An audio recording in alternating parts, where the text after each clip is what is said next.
Hi, this is Debra Dixon-Kinzer with Living with Lupus Online Video Magazine, and today we're going to talk about the reproductive systems, the internal organs, and complications that can happen with both, okay, that come from tumors, all right? So, like I said, we're going to talk about these things today, and this is going to be kind of like a sensitive subject for a lot of people. It's sensitive for me because I really don't like talking about it, but because it was on my journey and it was a part of me and a part of what I experienced and everything, then it's time that, I go ahead and talk about this, all right? So with me in 1994, I was diagnosed with cervical cancer, okay? Cervical cancer comes from, damage that's done to your cervix. It could be things that are growing on there. Really, they wasn't sure. According to the doctor that I had seen at that time, he didn't think that I had cancer, okay? But because of my insistence, yeah, I really did insist upon him finding out what was wrong with me. The reason why I did that is because of the signs and symptoms that I had, okay? I was losing weight rapidly. I went from 180 pounds to 93 pounds, which is not cool. Not cool under any circumstances, especially when you're a big bony woman and you know for a fact that you have never lost that kind of weight before. Could have been because I was eating and regurgitating it up. I couldn't hold food down. When it came up, it looked like coffee grinds. When it came out the other end, it looked like coffee grinds. So I was regurgitating and defecating coffee grinds. Not cool at all. Those are just signs that, something is completely wrong with your system. Okay? Now, that was 1994. Okay, so now we're going to fast forward. Well, stop. Go back. Okay? Got to pause and go back. Okay. I did have surgery. They did find out that it was cancer. They did a,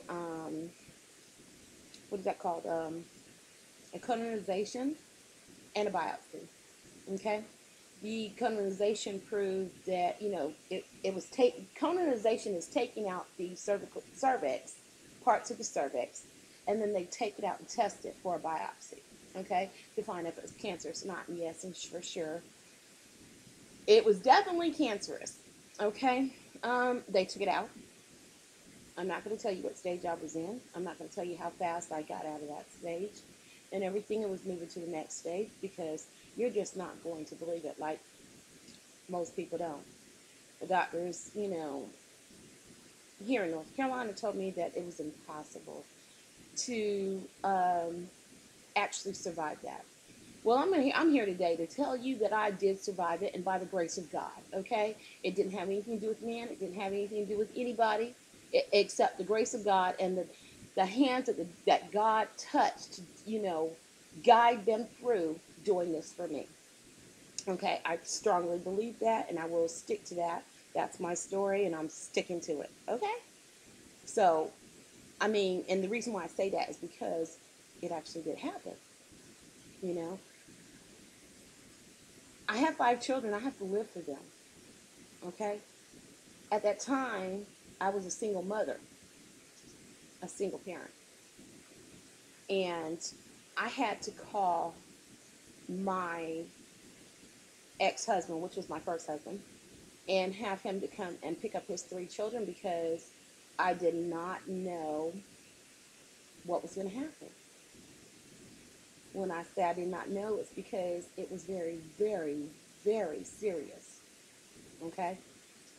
So he came and got his 3 children. My second husband and I had divorced at that time. And he did not know. He got custody of his son. And like I said, he did not know. I had our daughter. I still had custody of my daughter and everything. And, yeah, he didn't know. He didn't know. I didn't feel the need to tell him because we was already in the midst of the divorce, and it was better left that way, okay? Because nobody wants somebody to feel sorry for you and come back and say, hey, you know what? This is the deal, you know? So, I apologize, something's going on over there. Anyway, so, moving on. Now we're going to fast forward, okay? So we're fast forwarding to 2003, okay? So 1994, 2003, that's how many years? 9.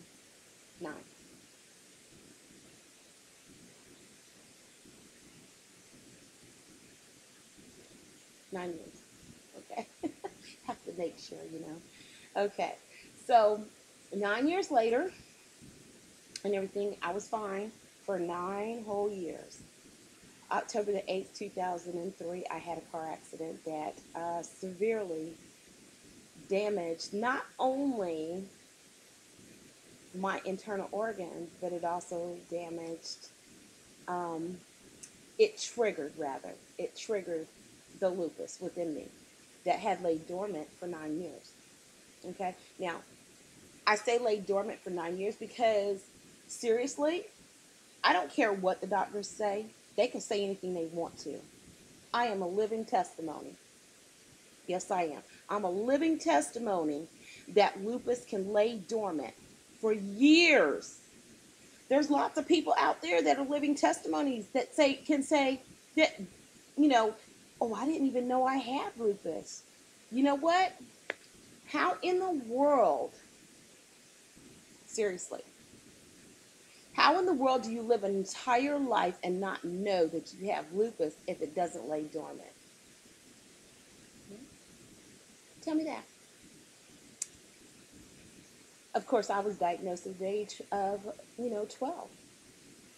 They told me I wasn't going to live past 14. I'm 50 years old now. This is not the first time that you've heard that. It's not the first time anybody's heard how old I am. You know, I am so happy to tell people that I am 50 years old and still alive, and I still have lupus, okay? But I'm dealing with it the best way that I can, and the only way that I can, but through God, okay? Because He's the only one that's telling me how to get through this, okay? And there's no doubt about that, because how else would I know what to eat, what not to eat, you know? How else would I know that something's wrong with my body, okay? You have to be in tune with your body. And in order to be in tune with your body, you have to be in tune with God. In order to be in tune with God, you have to pray. If you don't pray, sorry. Yeah. I don't know what to say. I just know what I do, okay? I just know how I survive and how I get along with everything that's going on in my life, okay? So, long story short, I think, my stories are never short, are they? That's funny. Anyways, the story, what I'm telling you is basically is that in 2003, after my car accident, it triggered my lupus, which it was because of all of my internal organs being damaged on the left-hand side. Okay? So everything on my left side was damaged. A lot of people can testify to that. A lot of people will tell you. I don't know how she got through that. And it had to be by the grace of God. And it was. It was. It really was. And I just thank Him for it every day. You know, because if I hadn't gone through my testimony and my journey, then I could not sit here today and talk to you about what I experienced. Okay? It is a part of lupus because I've had lupus since I was 12 years old. 12. And it just goes to show you that things happen. Anyways, getting back to the story and everything. I had the car accident. It did damage me. But because it damaged me, prior to that, I had been already gaining weight. Okay, just prior to the accident, I had started gaining weight. With that said, I knew something was happening before actually, the car accident, because uh, one winter morning, well, was it winter? It was in September, so it was like just before the car accident and everything. I was drinking a cup of cappuccino, and I had just came from outside, so I was like freezing. I was at work. I was freezing, and I drank the cappuccino, and it cracked on this side. It cracked my teeth over here. There you go. My teeth had never cracked before. Oh, this right here from the car accident. It's from the car accident. Face smacked the steering wheel. Okay, so moving on. We're talking about over here where my teeth cracked. I had to go get the tooth pulled. Okay, well, that's when he was telling me that there was other things going on, that it looked like my teeth were getting impacted, and my teeth were never really close together, so I didn't understand why. All of my by then, all of my what do you call those back there? Molars. They were already in. All of those were already in. You know.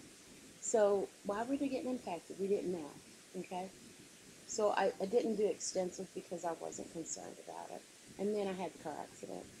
And then other things happened. And I was like, oh, Jesus. Something else is going on.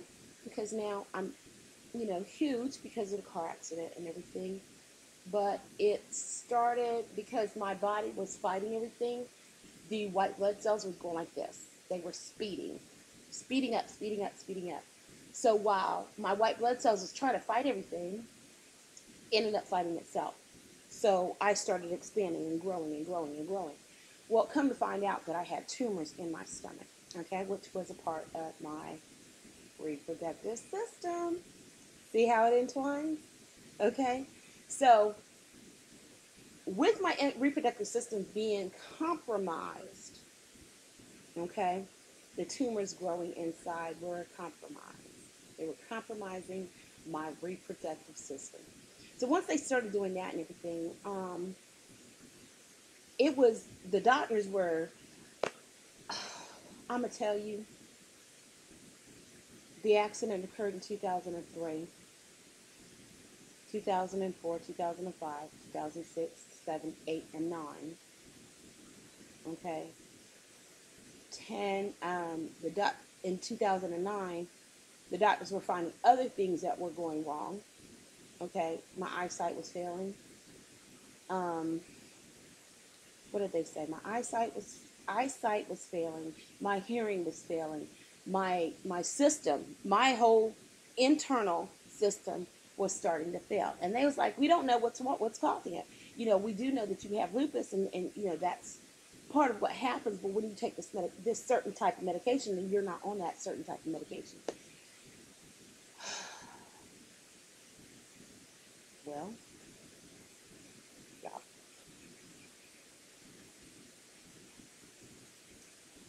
It took a long time. It A year later, in 2011, I was sent to another specialist, which was an obstetrician, okay?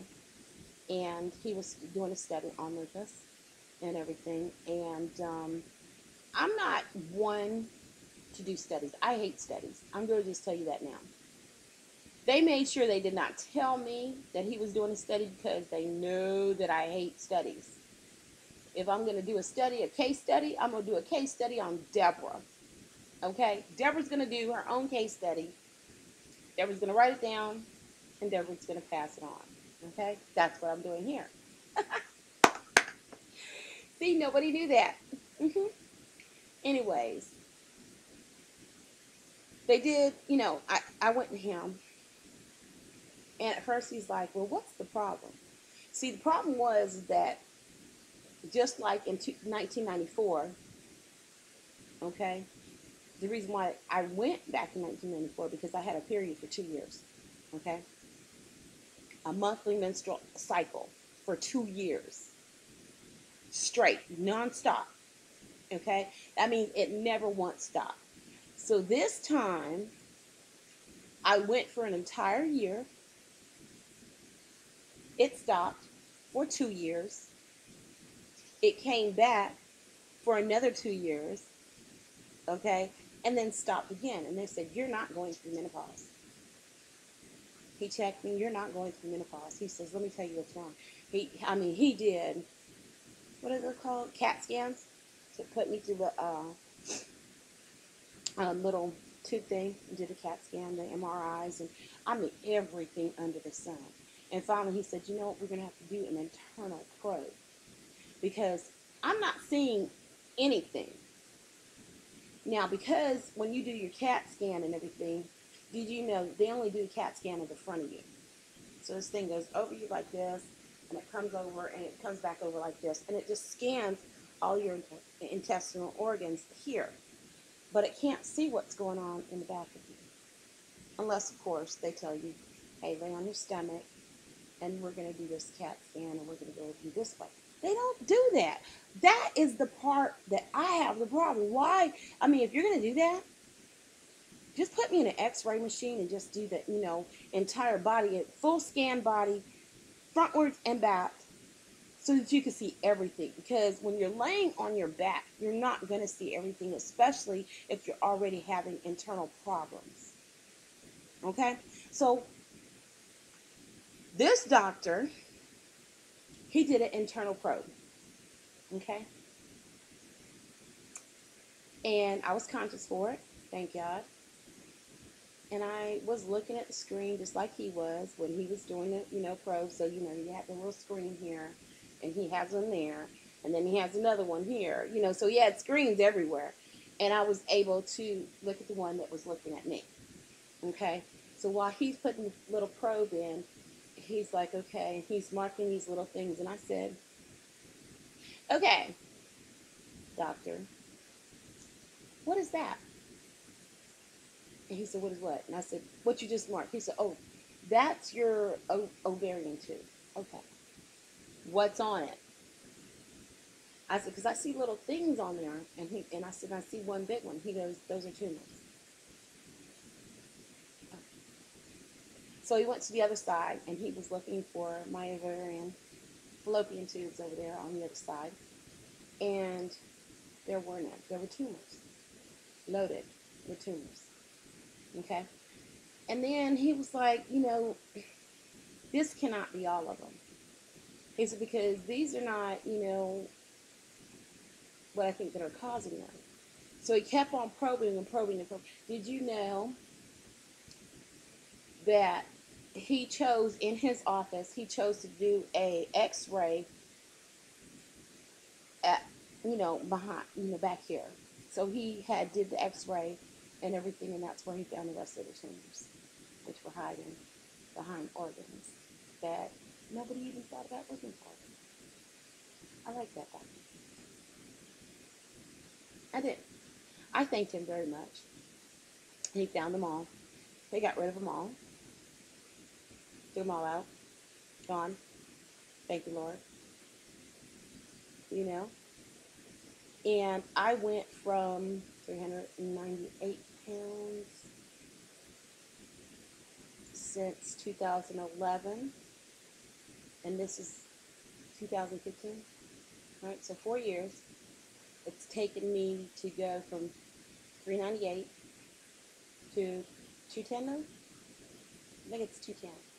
It might be lower than that because I don't know what's going on. Look, I'm not a person who exercises a lot. I walk up and down stairs. I, do a whole bunch of different things. I've never been able to walk long distances since all of this was going on and everything.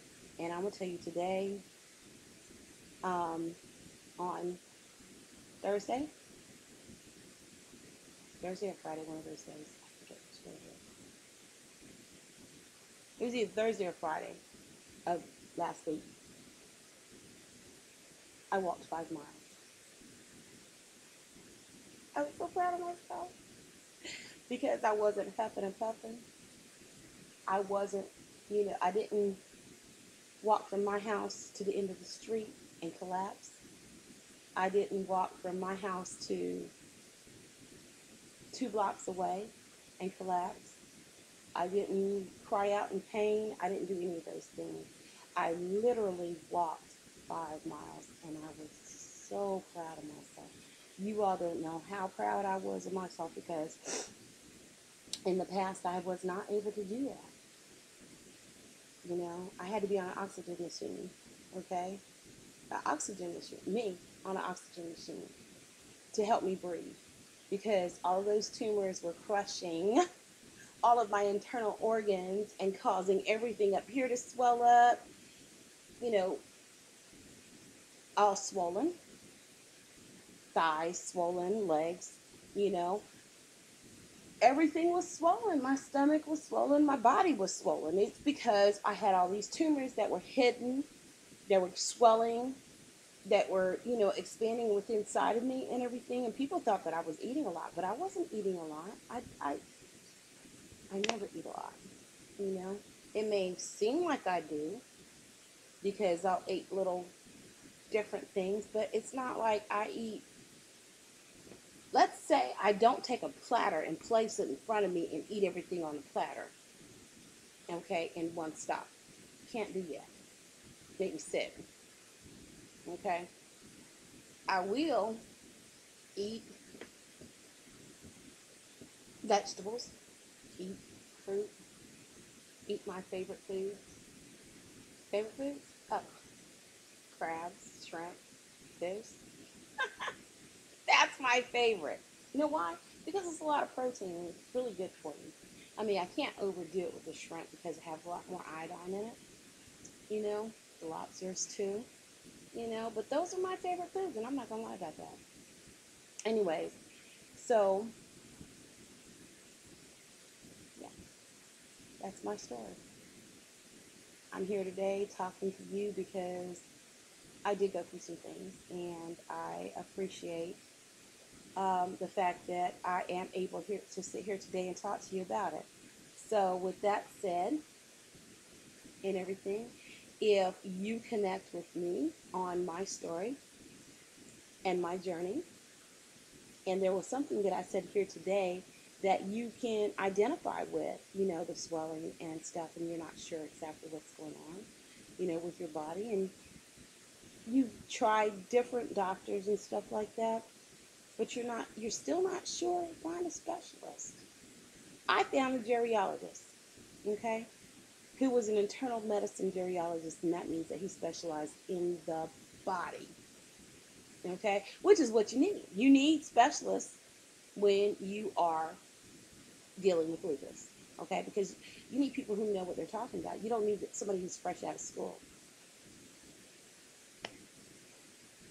I did have one of those too.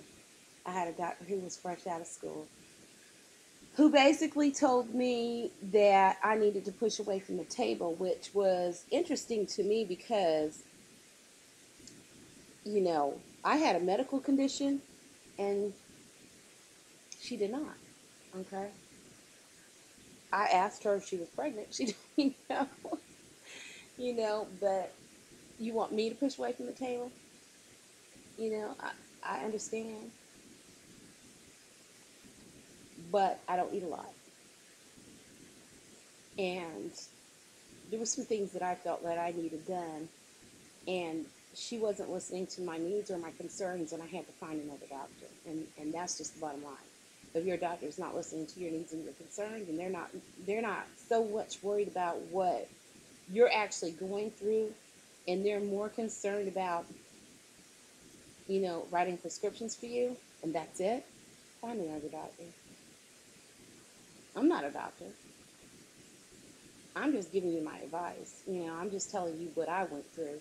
And I did go through those very same things. People that were not concerned about what was going on with me. And all they wanted to do was write me a doggone prescription. Don't write me no prescription when I'm telling you this stuff is going on with me. Can you find out what's wrong?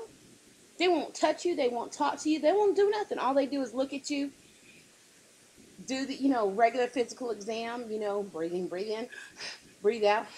You know what I'm saying? Check your ears, check your eyes, all that other stuff. But they're not listening to you. And you're trying to talk to them and tell them. If a doctor only spends 5 minutes with you and writes your prescription and walks out, find another doctor. Okay? Bottom line, if doctors are listening to this video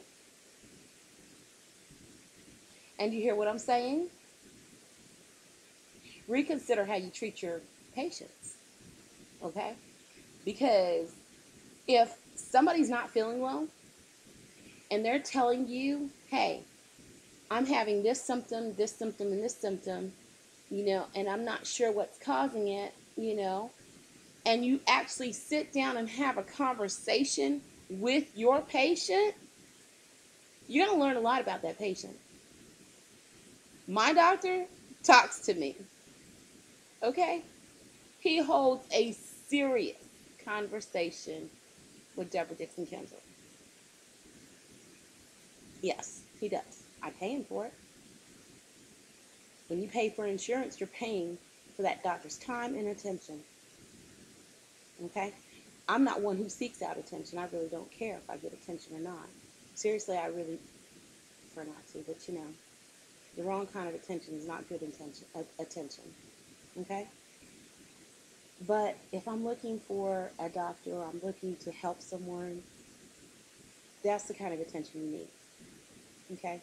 You need your doctor's attention, because if you don't have your doctor's attention, you can't get the medical necessary help that you need to help you combat what you're going through. And most doctors who are serious about their business and really serious about their patients and everything, they're going to listen to you. That's my advice. I've gone through it many times. Many, many times. There'll be doctors out there that will tell you, yeah, I know this girl. I know her. She was my patient for about 5 minutes. She came once and went away. Anyways, again, if you have connected with anything that I have said and you understand what I'm talking about, leave a comment.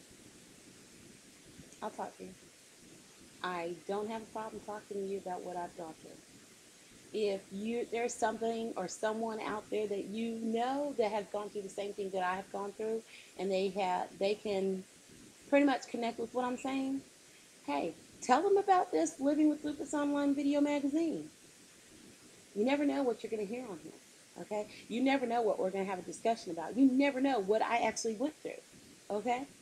So if you can connect with me on any of the videos that I have done, and you like what I've said, subscribe to the site, leave a comment. You don't even have to subscribe. Just leave a comment, Tell me what you think. Tell me what you've gone through, If you have any questions, comments, or total responses to anything that I have said, leave a comment right down there. There's a box down there for leaving comments, okay?